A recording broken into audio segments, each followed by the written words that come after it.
Good morning, good morning, good morning, and welcome. Thank you so much for coming to our third annual Black History Month program at Memorial. It is not in the MOB this year. It's a little smaller, but we did not want the month to go, or the year to go, without continuing this tradition that we stood up. Actually, Myron McCoo, who is the Vice President of Human Resources, this was his brainchild, and he was the catalyst for our entire diversity, equity, and inclusion initiative. So I want to thank him for spearheading this and having the inspiration for us to continue this every year. So we're going to get started with a prayer. We'd like to call Chaplain Martin and Chaplain Tyree up. Good morning to you, chaps. Some of you know me, but a lot of you don't know Tyree. Tyree's fairly new. He's one of our new chaplains at this hospital, and retired U.S. Army, was a chaplain in the Army, been to the Middle East several times. 18 months in Afghanistan? Yeah. So I want you to know who he is, because a lot of people don't know. There are two other chaplains we got now. We've got Nathan Bishop and Tyree. So I'm going to open up with Acts 10, and then I'm going to let Tyree pray, okay?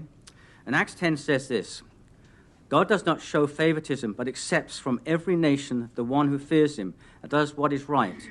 God does not favor one person or group over another. He acknowledges the diversity of his creation while showing grace equally. I invite you to bow your heads as we pray. Spirit of the living God, we have gathered in this place this morning. Allow your spirit to fill our very being. Most gracious and loving God, we remember the struggles of your people and thank you for your grace, your love, and your mercy. We thank you for the leaders that you continue to place in high places and in ordinary places. Inspire each of us to work more faithfully for justice and dignity of life everywhere. Lord God, we remember the hurts of exclusion and prejudice, but we know that you can raise us up. But we know that you can raise our vision above all barriers and give us wisdom and courage to make this world a better place. As you give yourself in bread and hope, and as the cup of mercy, show us how to give ourselves to those who are without hope and to those who cry for mercy. Lord God, rule over our spirit in this hour, that we will go from this worship with the freedom of those who trust in you. In the name of Jesus Christ, amen. Thank you very much. So the national theme for Black History Month this year is African American and the arts. And so I thought it would be nice if I gave you a little bit of background on some of the, I wouldn't want to call them entertainers, but presenters today who are exhibiting a form of art, right? So poetry, dance, music, those are all forms of the arts. And they reflect our culture in a way that really embodies who we are as a culture. And, you know, if you think about wars and in past history, people fight over artwork, right? They do that because it reflects the times and it's timeless.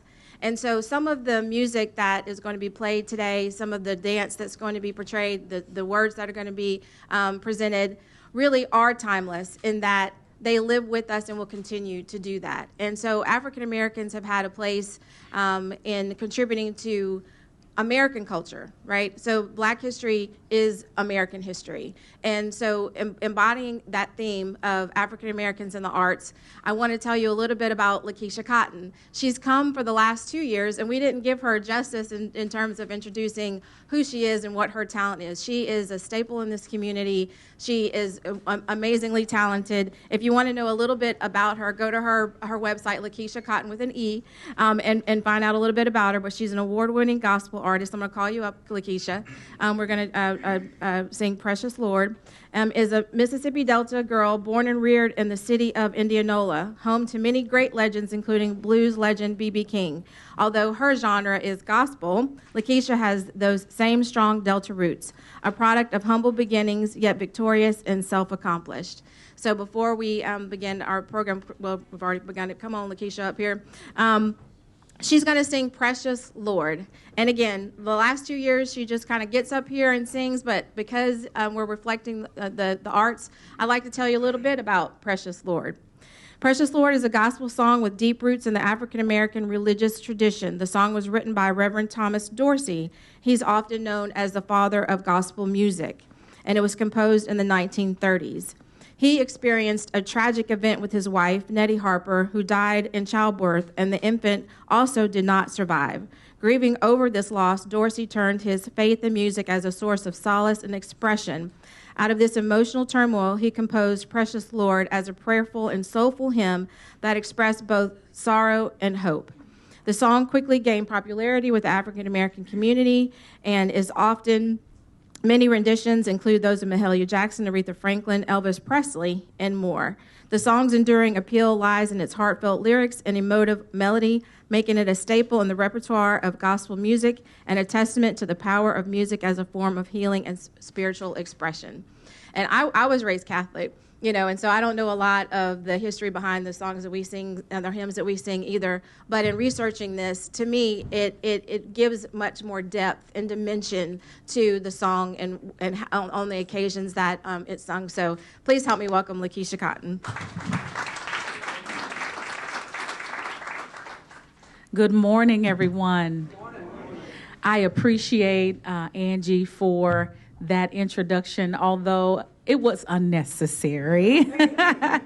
It is my pleasure every year to share with you all at this time of the year, not just because I'm African American, but because I'm a part of history and a part of the thread of not just the Mississippi Gulf Coast, not just Mississippi, not just our area, but the entire world. In the time we live in now, it's very monumental, things that are changing and how we are changing and inflecting with it. And so we are making history. So it's my pleasure to be with you guys again today.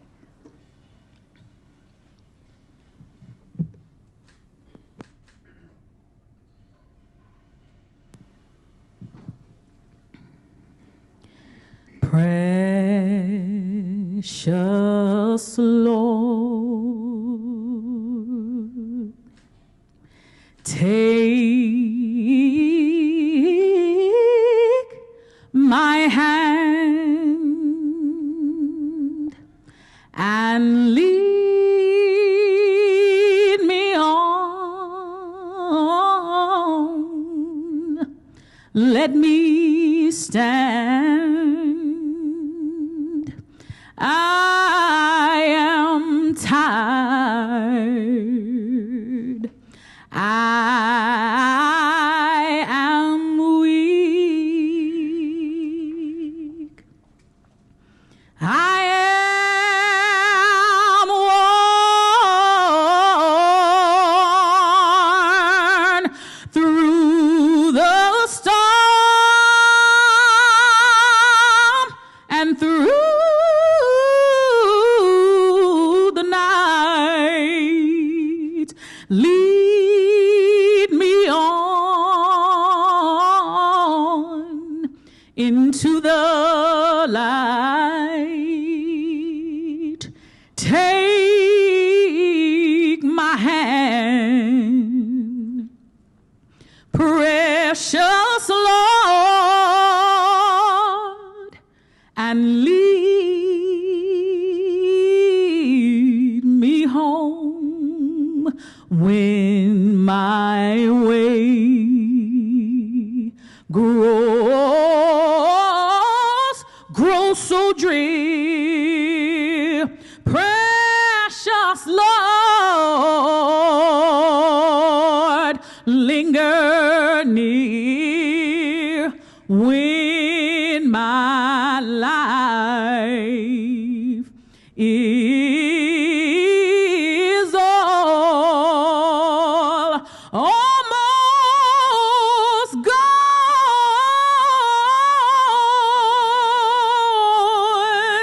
Hear my cry,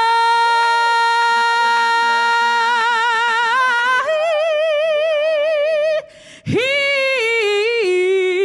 my call, precious Lord, hear my call. Take my hand, take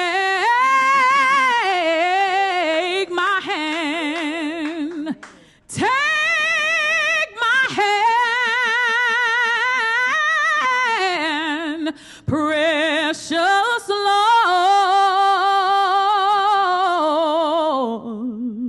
and lead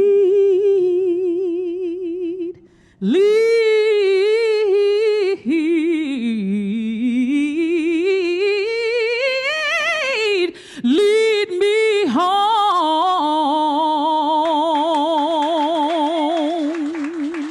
Thank you. God bless you.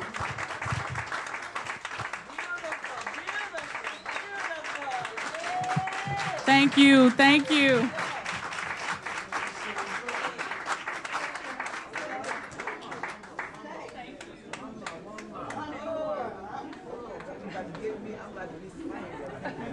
Good morning. And how do I go behind that?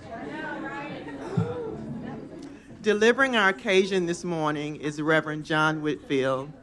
Reverend Whitfield serves as the pastor of Morning Star Baptist Church here in Gulfport, and he also serves as the CEO of Climb Community Development Corporation, also known as Climb CDC. I've had the privilege of knowing Reverend Whitfield a very long time, and I'm excited that he is here to join us today. Please join me in welcoming Reverend John Whitfield.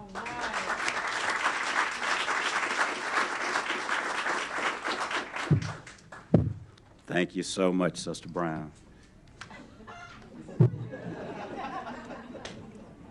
To the organizers of this event, the administrators of this hospital, it is indeed a privilege to be able to share the occasion. To Dr. Kelly, God bless you. We gather here at Memorial today with hearts that are full of pride, reverence, and gratitude as we embark upon a journey through the rich tapestry of African American heritage. February is not just a month on the calendar. It is a canvas upon which we paint the vibrant stories of resilience, courage, and triumph that define the African American experience, a unique experience. As we celebrate African American Heritage Month, we honor the indomitable spirit that has shaped our nation's history and the remarkable contributions of African Americans in every facet of this society. In the face of adversity, African Americans have risen with determination, leaving an indelible mark on the fabric of our collective identity as a nation and a civilized world. This month is an opportunity for all of us, regardless of our background, ethnicities, places of origin, to deepen our understanding of the struggle and achievements that have paved the way for progress and equality. It is a time to acknowledge the invaluable role that African Americans have played in the fields of medicine, science, arts, and beyond. In the corridors of this hospital, we see the continuation of the legacy as healthcare professionals and administrators of diverse backgrounds come together to provide compassionate care to every member of our community. Today, we not only celebrate the historical milestones, but also the everyday heroes among us who carry the torch of excellence forward in every field of human and professional endeavor. Let us reflect on the words of Maya Angelou, who once said, "We all shall be known, we all shall know that diversity makes us a rich tapestry, and we must understand that all the threads of the tapestry are equal in value, no matter the color." Our strength lies in unity in recognizing and embracing the diverse threads that make up The beautiful tapestry of Memorial Hospital, the Gaston Point community wherein it is located, the city of Gulfport, the state of Mississippi, our nation, and yes, the world. As we navigate the complexities of healthcare in America and strive to overcome the social determinants thereof, let us be guided by the principles of equity, understanding, and compassion. Let us seek to be culturally competent. Let the stories we share today inspire us to continue fostering an environment where everyone feels seen, heard, respected, and valued. That's what Carter G. Woodson desired to do in 1926 when he began Black History Week. May this Black History program be a testament to our individual and collective commitment to inclusivity, equality, and the celebration of the human spirit. Together, let us build a future that honors the past, appreciates the present, and paves the way for generations yet to come. God bless you.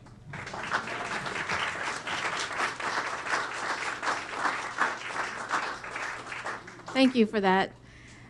I have a tendency to call on him and Dr. Kelly when we're doing things like this because I really feel like they're masters of the English language. They can convey things that many others can't so eloquently, so thank you for that. He recently did an occasion for an MLK event for me and just nailed it. So I was like, I know he'll do this, and I give them very little information. That's what's amazing is that they're able to encapsulate what we're trying to portray, so thank you. So in keeping with giving a little bit of background about what we're doing today, CC Shabazz has introduced us to Connie Obillo, and she is a praise dancer. But she's the owner of Chosen Arts Academy, and she's been dancing for 15 years.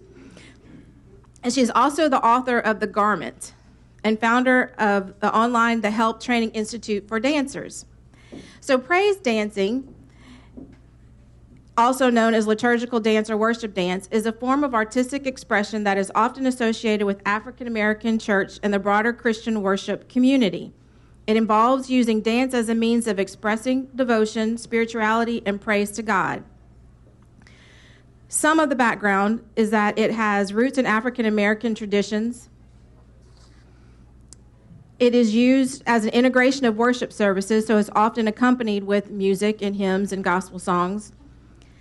It encompasses a variety of dance styles, modern dance, jazz, African dance moments, inclusivity of the community and involvement. Often there are community members that are engaged. Symbolism and storytelling. Often the movements directly correlate with the lyrics of the song. And then training and choreography. So often there are praise dancers within the church community, and it is a way for them to bond and also to grow their membership. So again, being Catholic, we didn't have that. And so when I first saw it, I just wept. It is the most beautiful thing when you see so many individuals up by the altar dancing in rhythm to the hymns. And I know she's alone today, but I know it'll be beautiful. Please welcome Connie.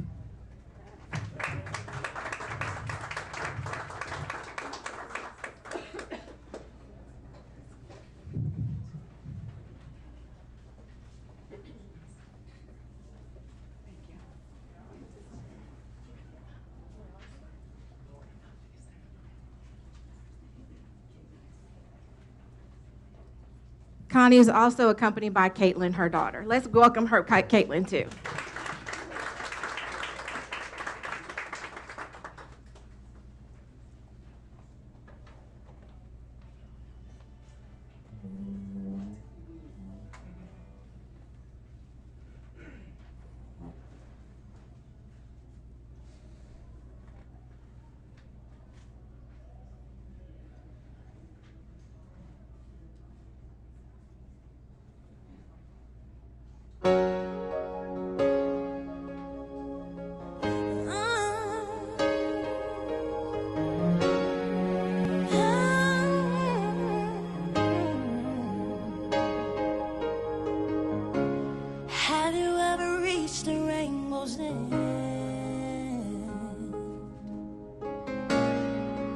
Did you find your pot of gold? Ever catch a shooting star? And tell me, how high did you soar? Ever felt like you were dreaming, just to find that you're awake, and the magic that surrounds you can lift you up and guide you on your way? I can see you in the stars across the sky. Dreamt 100,000 dreams before, now I finally realize. You see, I've waited all my life for this moment to arrive, and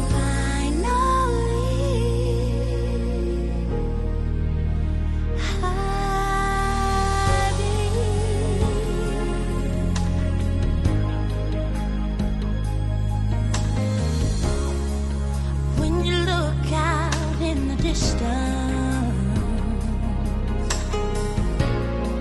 you see it never was that far. Oh no, heaven knows your existence, and wants you to be everything you are. Oh, there's a time for every soul to fly. It's in the eyes of every child. It's the hope that love can save the world, and oh, we should never let it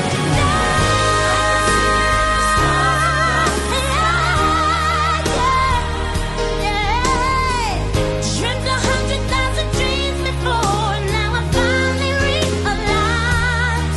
You see, I've waited all my life for this moment to arrive, and finally,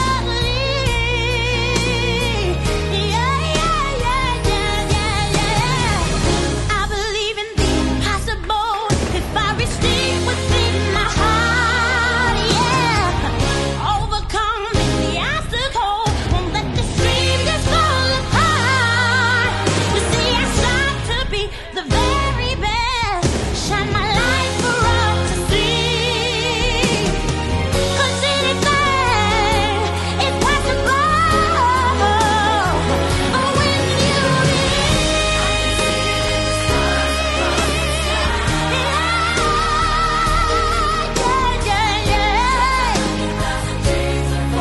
Now I finally realize. You see, I've waited all my life for this moment to arrive, and finally, I believe. Oh yeah, I believe. Oh yeah,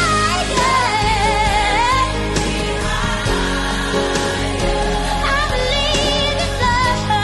Love keeps lifting me higher, higher, higher, higher. Lifting me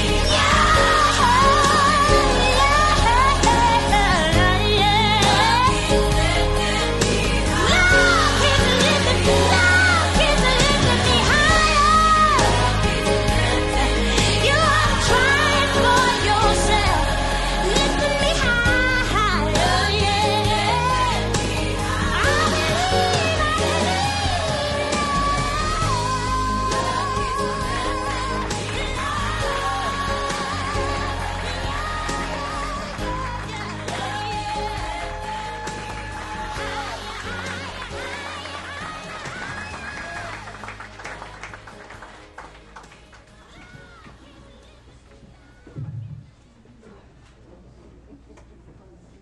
I'd like to know what she handed you. If everybody in the back couldn't see, for everybody who she handed you, let's see, who do you have, Carlos? Name it, yell it out. Barack Obama, Martin Luther King, Mae Jemison, Michelle Obama, Rosa Parks, Maya Angelou, Amanda Gorman. Obviously, one of the reasons, if you saw when she got to that part and lifts up and she said, raise it up, is because those are the forefathers, those are who paved the way for us, who were the drum majors of change. So let's give her another round of applause.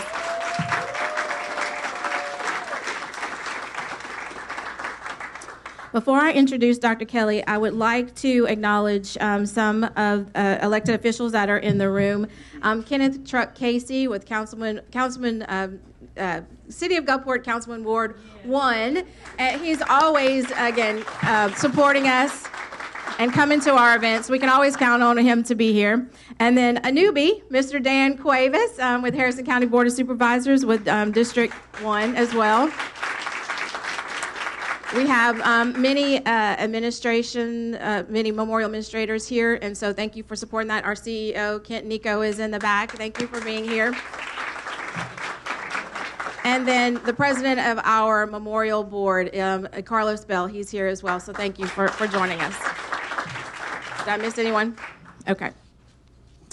So, Dr. Kelly, the reason we printed out his bio is because I'd be up here for 2 hours if I read it, because to me he's just one of those people that just has paved the way in our community. I can always, again, count on him to come and give inspirational words. I've called on him to talk about leadership, HBCUs, small businesses, and now African American in the arts and/or whatever he wants to talk about. Again, I gave him very little parameters. So you have his bio, but I wanted to ensure that you knew that he was the Chief Administrative Officer for the City of Gulfport under 3 mayors.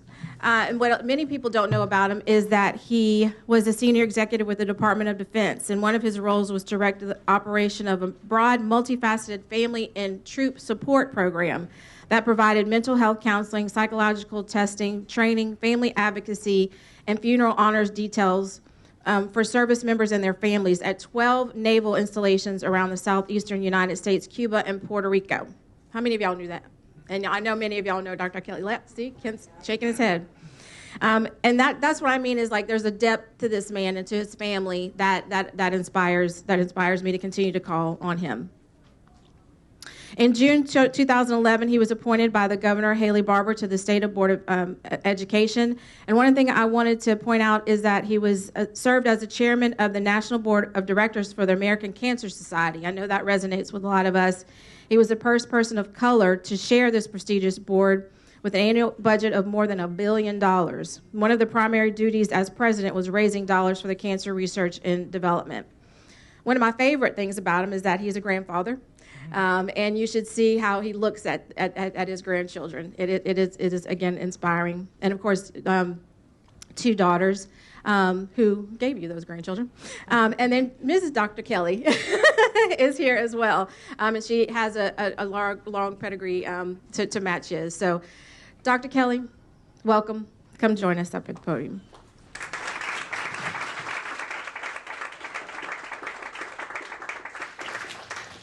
Good morning, Memorial Hospital. Good morning. Angie, thank you for that kind introduction. You know, I really feel like, Pastor Whitfield, we could just take a collection and go home. I'm serious. I have never been so inspired all the days of my life. Where's the pastor that gave the scriptures? Is he still here? The scriptures from Acts that spoke to diversity. I mean, what a wonderful way to set the tone for what we're going to be talking about today. And that voice, oh my gosh, just sheer raw talent. Just sheer raw talent. Again, speaking to what we're going to be talking about today, the arts and African Americans. To Mr. Nico, the CEO of this great institution, Carlos Bell, chairman of the board, and all of you employees of Memorial Hospital, ladies and gentlemen.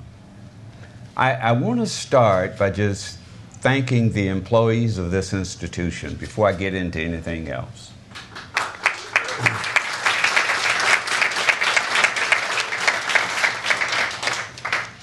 First of all, I love the way that you embrace diversity. You've read the playbook. You are setting the tone for how corporate America and all institutions should do this thing called equity and inclusion. Diversity, equity, and inclusion. And I don't want to get into a debate, but, you know, there's a factor of our society right now that's trying to oppress that. They're trying to oppress history. But we're not going to let them do that. We're going to talk about it this morning. It's already been talked about this morning. You see it. You see it. But here was the main thing I wanted to thank these employees for. A couple of years ago, we had a mess. It was called COVID-19. And I saw institutions all around the country, hospitals all around the country, just overwhelmed. And I know Memorial Hospital had to have had some challenges, but they were like the duck in the water, you know. If they were pedaling underwater. We didn't see it. These nurses and doctors showed up every day, and they took care of this community. So thank you for what you do every day. You do it, and you do it with grace. This community appreciates it, Kent. We appreciate your leadership. You didn't pay me to say that. That was just a freebie. But I do appreciate what you're doing. Well, thank you for having me this morning on this beautiful Tuesday morning to talk about African American and the arts. The theme for this year is just that, African American and the arts. A lot of progress has been made over the last 30 years. That's undeniable, the amount of progress that we have seen. But I can tell you right now, I'm concerned. And I think all of us should be concerned about some of the things that we're hearing on the landscape. There are those that are around us that are trying to take us back to places where we've been and places where we refuse to go again. But I still have hope. The state of race relations in this country is complex. There's no denying of that. It's complex. It's multifaceted. But even more than that, it has gotten to be very toxic and political. But I can tell you as I stand here this morning that I'm optimistic. I'm very optimistic because I believe in another generation. I believe in this generation of young people. Angie talked about my granddaughter. She's here with me this morning, one of my grandchildren. That generation, I believe, is going to pick up the mantle and take us to where we need to be, because they don't have time for the foolishness that we oftentimes see. I think you would agree with me, though, that music and art have a long history of providing space for social commentary. Several people have mentioned Maya Angelou, one of the great poets of the decade. There was nobody that could put it more succinctly than Maya Angelou, where everybody understood it, but in a very elegant way. The arts have always provided a space for adequacy and for adversity and for advocacy in addressing sensitive issues such as racial injustice and discrimination. When I think about that, I think about R&B singers like Marvin Gaye, who put that song out that says, "What's going on? Tell me what's going on." And then you think about Sam Cooke. I was born by the river in a little tent. But he talks about what? A change is going to come. These are artists that spoke to what was going on in a society. There were artists that spoke to and protested the Vietnam conflict when many of us were afraid to even talk about it.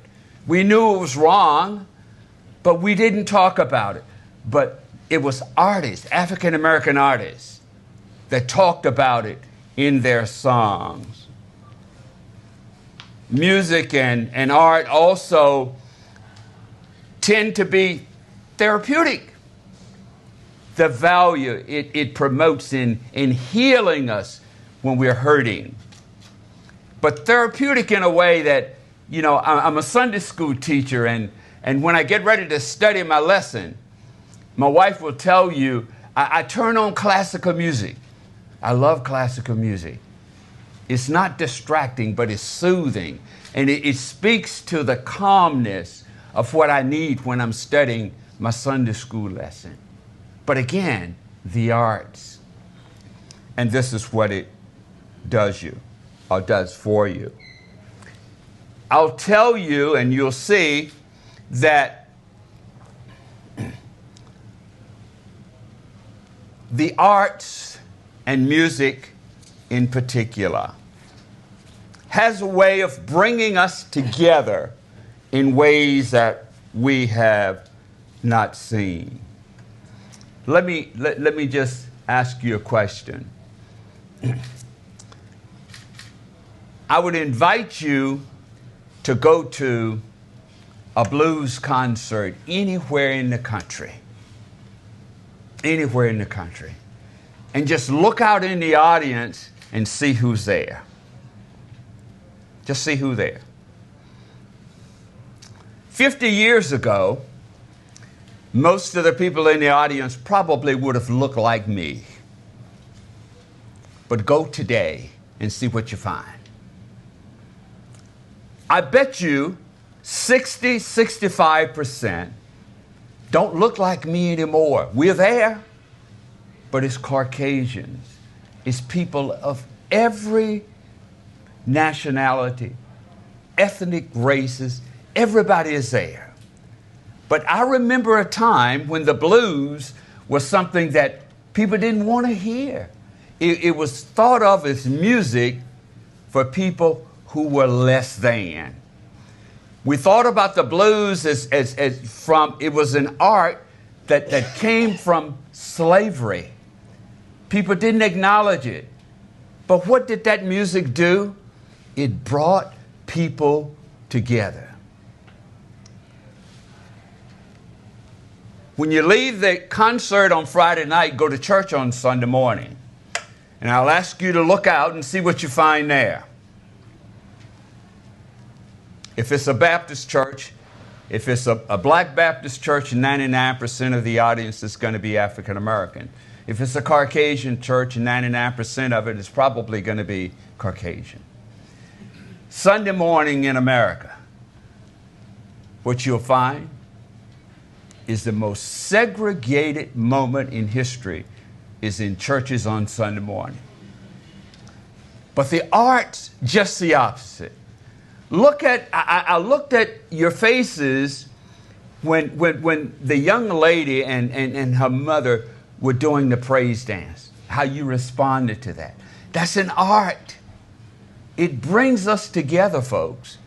We all want to be a part of it. It's welcoming. It brings us together. For just a few minutes, I want to talk about some artists, some that you probably have never heard of, that made great contributions to African American art. I'll start with Henry Ossawa Turner. He was the first black artist to gain worldwide fame and acclaim as an artist. He left the United States and went to Europe simply because he couldn't get the recognition he needed in this country. He could get nobody to display his art. He just didn't have a place and never felt welcome in that space in our own country. Some of his most recognizable work was one called the Bango and Bungalow Lesson. He did another one called The Thank You Poor of 1894. But Tanner was a recipient of the highest award that is given in France for his art and how it spoke to what was going on in the early 1900s. Unfortunately for us, he never returned to this country because he was bitter and turned off by the way he was treated here. I'll go to Josephine Baker. Josephine Baker was a dancer, a renowned dancer, musician, but she was also an activist. She left the United States in 1920 and found all kinds of success here again in France. But she was not accepted in her own country. James Baldwin. You have to have heard of James Baldwin and his work. Prolific writer. Same kind of history. He was a social critic. He talked about and he wrote about what was going on in our society. And he did it in a non-bashful kind of way. He was not apologetic for any of it. But his writings had an impact on people on both sides of the Atlantic. He was dynamic. Langston Hughes. You've probably heard the name Langston Hughes, another prolific writer. He never moved to Europe permanently, but he spent most of his time there.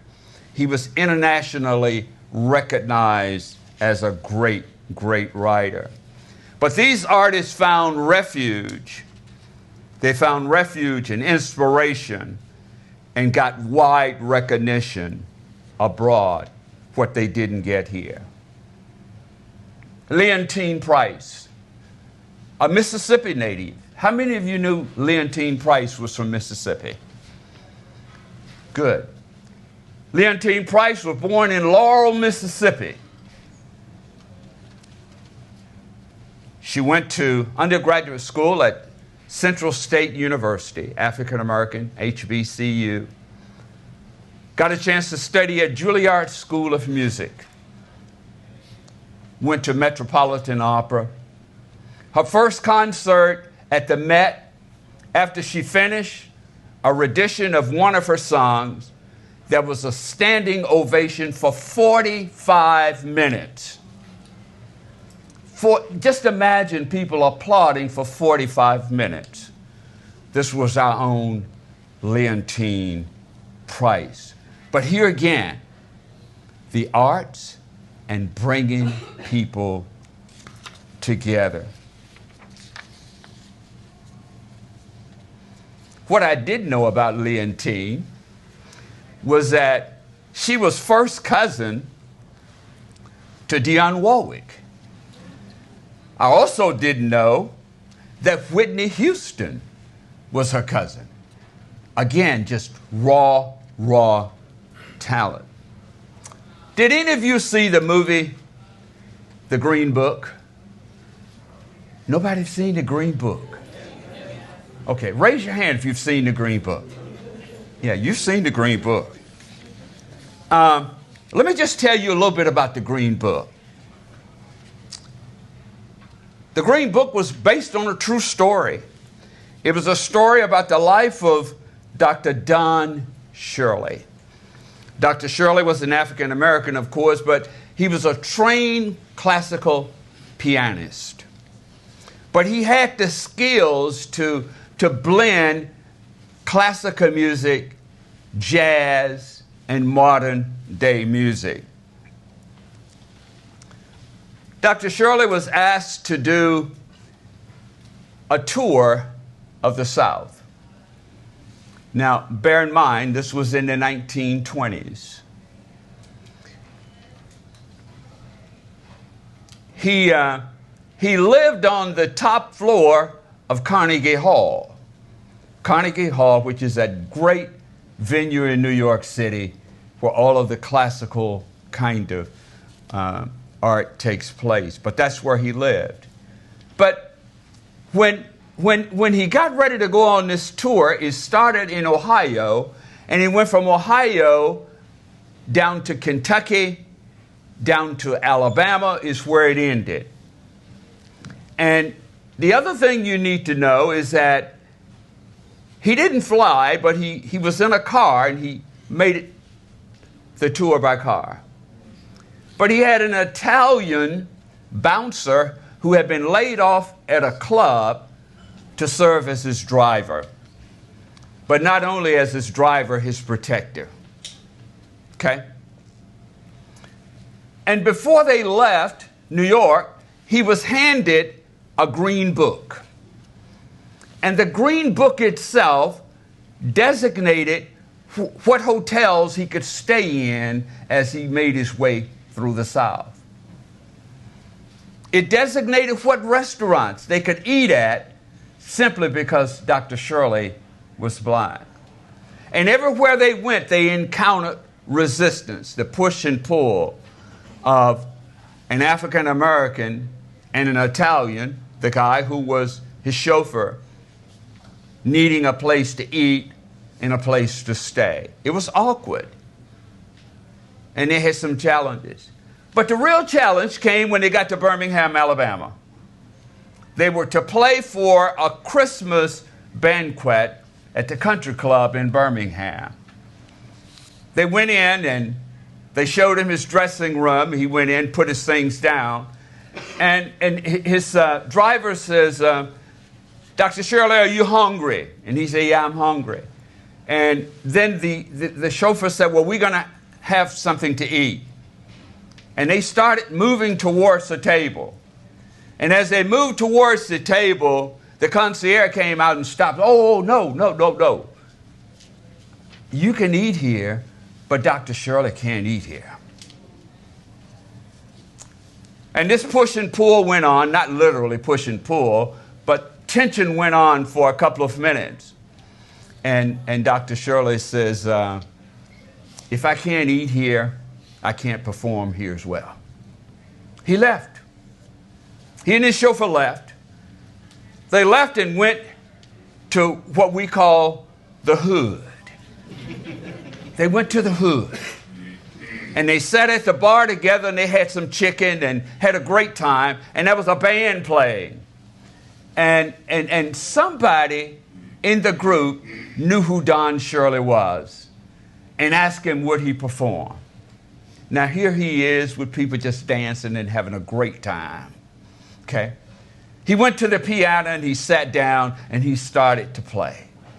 And people were on the floor just dancing and having a great time. And you know what he told his chauffeur? He says, I didn't want to eat there anyway. I didn't want to eat there anyway. But it's a great movie. If you have not seen it, you need to find a way to see it.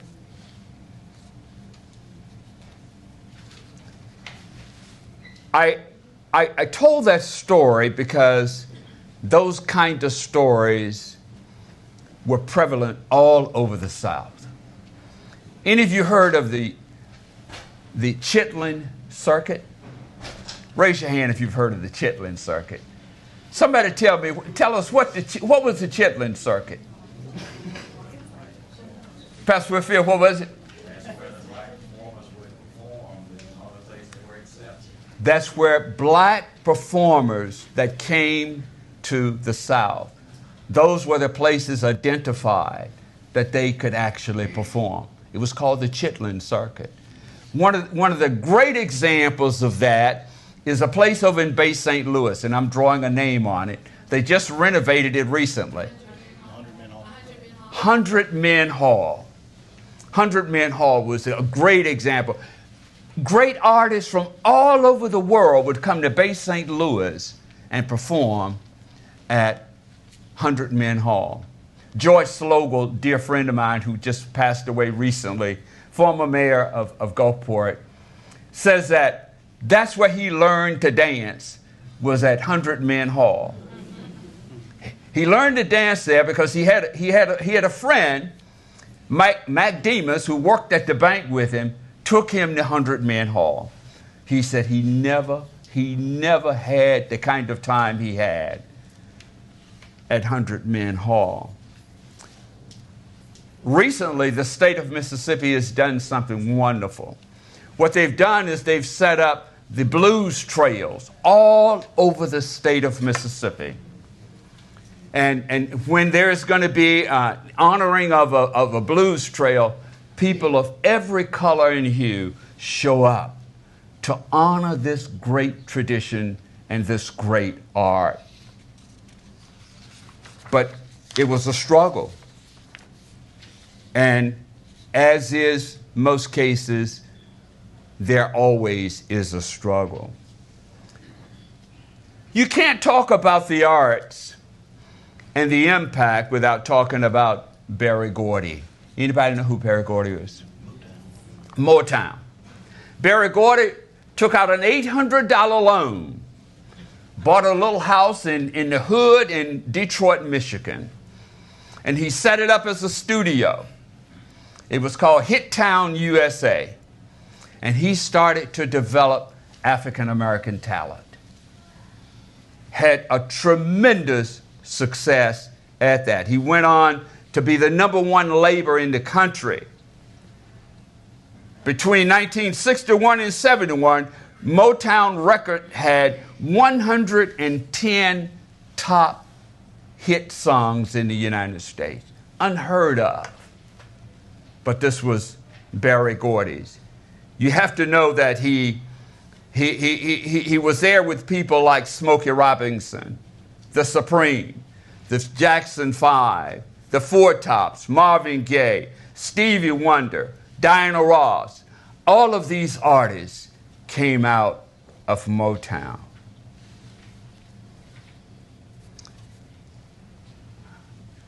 Here's one that I'm going to give you for free, just recently, in the last few days.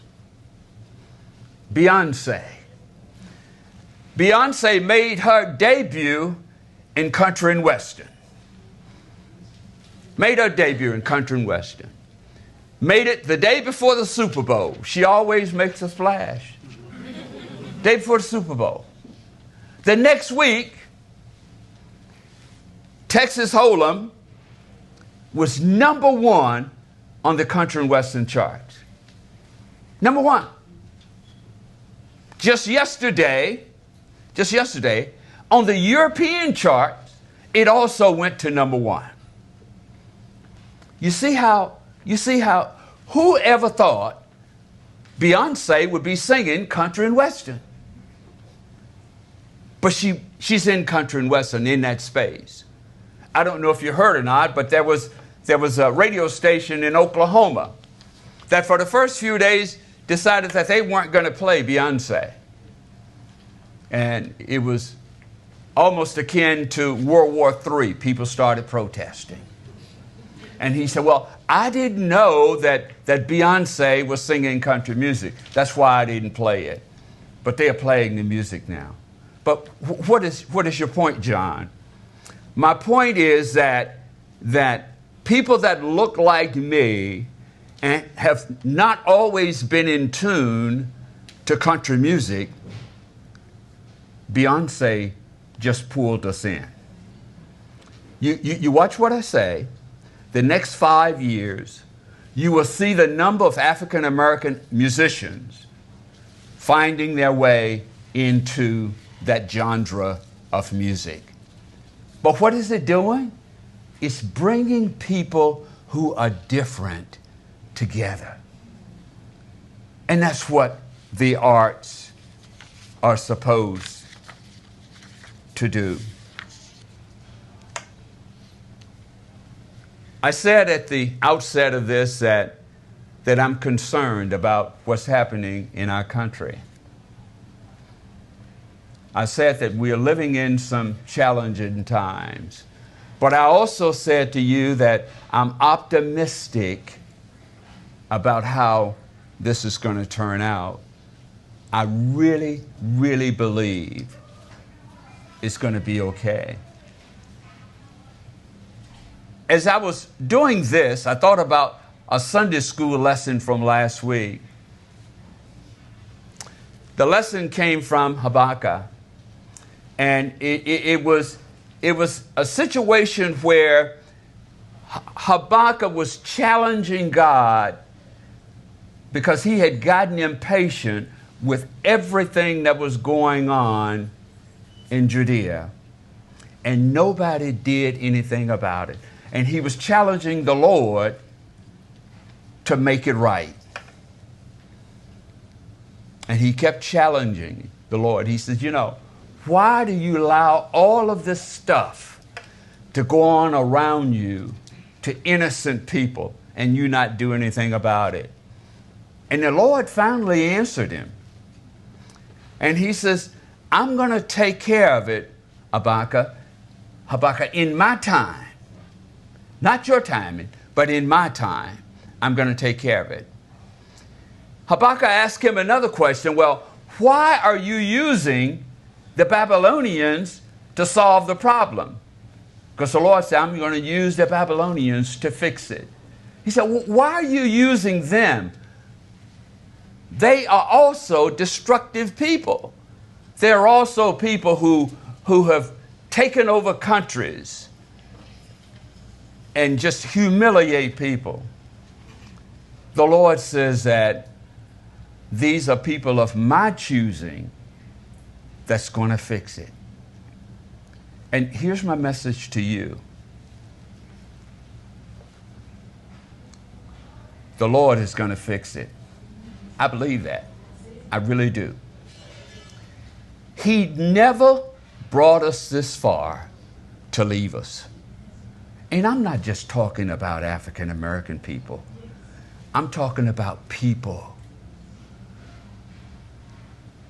I'm talking about people. Somebody has to fix it.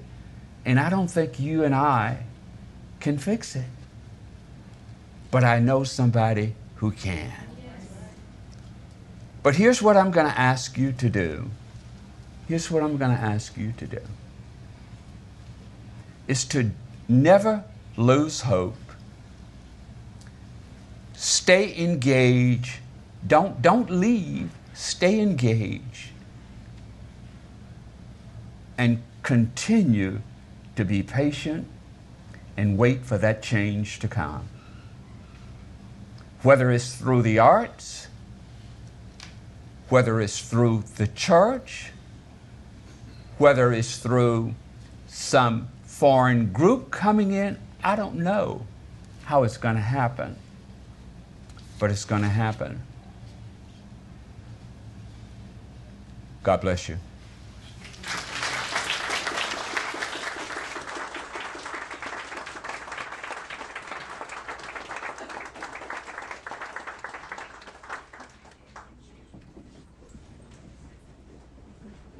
Thank you, Dr. Kelly. Nailed it again. As Lakeisha is coming up, well, let's give him another round of applause. I'm sorry. Let's give him another round of applause. One of the reasons that we did the Diversity, Equity, Inclusion Committee is because we recognize the need for us to ensure that our employees felt like they belong. There's so many layers of diversity, equity, inclusion, but we wanted to make a concerted effort to ensure that we had programs like this. Jennifer Dumal actually shared something with me just after the murder of George Floyd, and there was an uprise, and she was our former chief nursing officer. There was an uprise of a lot of these DE&I programs in different corporations, and a lot of, Caucasians, white people asking, how can I help? How do I be less anti-racist? And so she sent me something, actually crying one day, and she'll tell this story, so I don't think I'm revealing anything. There was a meme that came over her Facebook page, and it said, in quotes, "I see no color is not the goal," because she said, Angie, I taught my children to see no color. I would send them to school and say, treat everybody the same. But the response to that was not that you see no color, is that I see your color and I honor you. I value your input. I will be educated about your lived experiences. I will work against the racism that harms you. You are beautiful. Tell me how to do better. And so she called me and she said, can we meet and can you tell me how I can do better? And I said, well, the first goal in overcoming racism is to know that you probably haven't done everything that you can. So you in calling me, you've taken the first step. And so when we're doing these DEI initiatives, a lot of people still say, why are you doing this? You know, you're separating us, you're segregating us. That's not at all true. We're trying to integrate and we're trying to highlight our different backgrounds and cultures, because when we have happy and inclusive employees, it translates into hopefully happy and inclusive patients. So if you don't feel like you matter in the workplace, that you're not seen, that you're treated like everybody else, that's not the goal. The goal is to make everybody feel like they matter, and in doing that, we're acknowledging each other's backgrounds and experiences. So that's why we do what we do. Lakeisha is going to sing Stand Up, and it's from the soundtrack of the movie Harriet, which features the song Stand Up. And so many of you may not really know that's where this comes from. It reflects the themes of freedom, perseverance, and the journey of those who escaped slavery and later became a conductor of the Underground Railroad. Thank you for choosing this piece.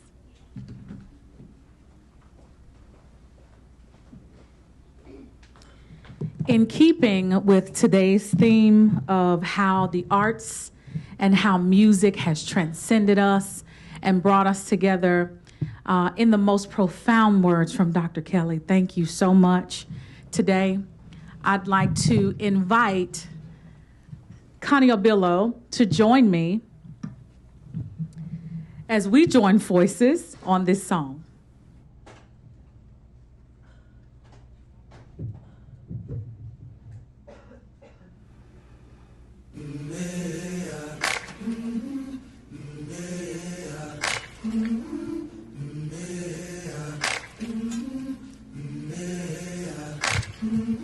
I've been walking with my face turned to the sun,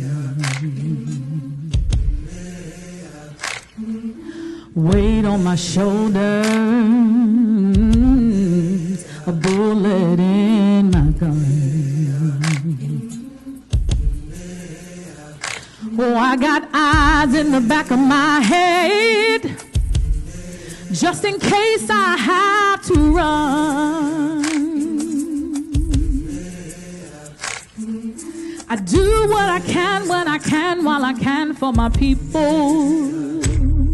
While the clouds roll back and the stars fill the night, that's why I'm gonna stand up, take my people with me. Together we are going to a brand new home, far across the river. Can you hear freedom calling, calling me to answer? Gonna keep on keeping on. I can feel it in my bones.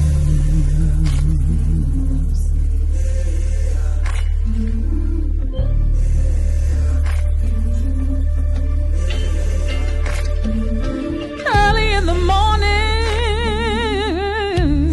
before the sun begins to shine, we're gonna start moving towards that separating line. I'm wading through muddy waters. You know I got a made of mine.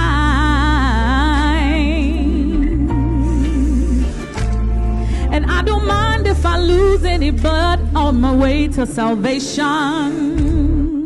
And I'll fight with the strength that I got until I die. So I'm gonna stand up, take my people with me. Together we are going to a brand new home, far across the river. Can you hear freedom calling, calling me to answer? Gonna keep on keeping on.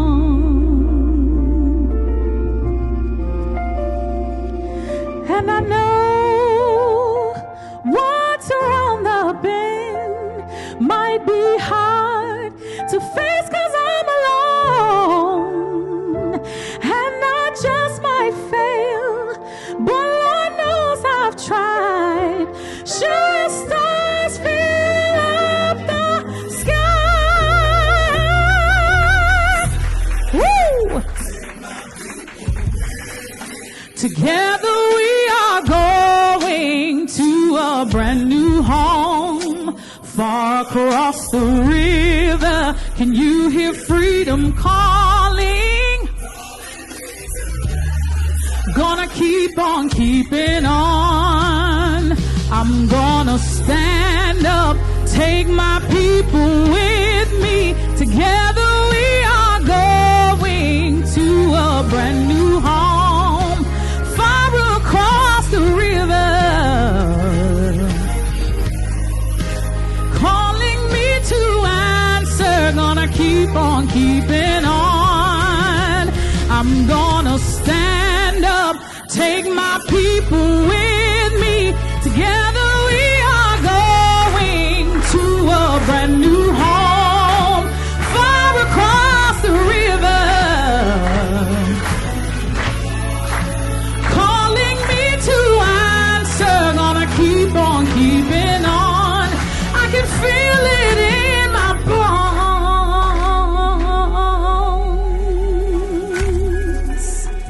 I go to prepare a place for you. I go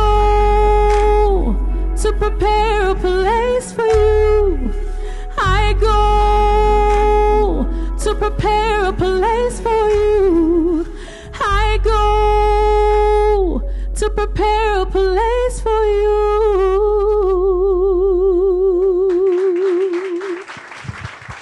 Connie Billow Dance Team, thank you. God bless you.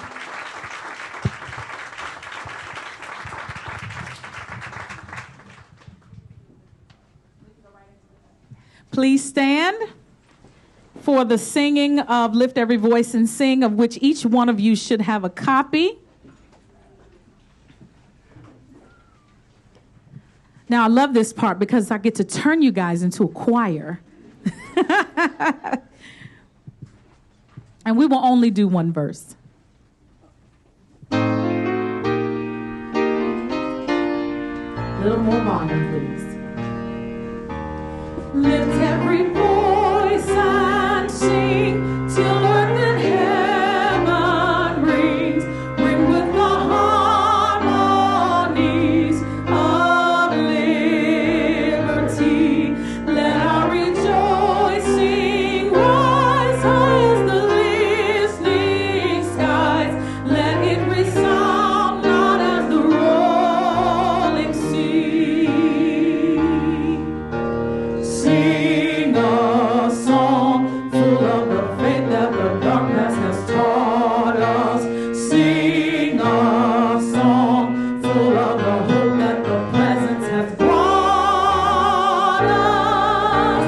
Rising sun of a new day begun. Let us march on till victory is won. Thank you so much. We won't make you feel uncomfortable. Just one verse. God bless you. That concludes our program. Thank you so much for joining us today. Thank you to our special guests and everyone that attended. We do have refreshments, so please take some to your floors if you're going back. We have muffins and some fruit. Thank you again.